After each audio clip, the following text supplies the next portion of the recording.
ప్రియమైన బిడ్డలారా, ఈరోజు ఈ విషయాలు ఎందుకు చెప్తున్నానంటే, అన్నీ అనుకూలంగా పెట్టి ఇంక నువ్వు గెలిచింది ఏంటి, నువ్వు పోరాడింది ఏంది, నీ విజయం ఏంది, నీ విశ్వాస పరీక్ష ఏంది, రేపు దేవుని దగ్గర మెప్పు మహిమ ఘనత ఏంటి?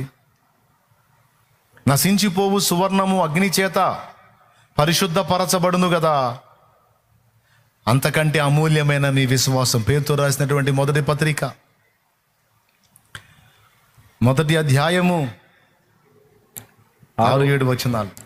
ఇందువలన మీరు మిక్కిలి ఆనందించుచున్నారు గాని అవసరమును బట్టి నానా విధములైన శోధనల చేత ప్రస్తుతమున కొంచెము కాలము మీకు దుఃఖము కలుగుచున్నది. నశించిపోవు సువర్ణము అగ్ని పరీక్ష వలన శుద్ధపరచబడుచున్నది కదా, దానికంటే అమూల్యమైన మీ విశ్వాసం. అమ్మో, బంగారం కంటే అమూల్యమంట మన విశ్వాసం. ఈ శోధనల చేత పరీక్షకు నిలిచినదై పర్లేదా యేసుక్రీస్తు ప్రత్యక్షమైనప్పుడు మీకు మెప్పును మహిమయు ఘనతయు కలుగుటకు కారణమగును. ఏం మెప్పో ఇప్పుడు అప్పు సంగతి ఏందంటారు కొంతమంది.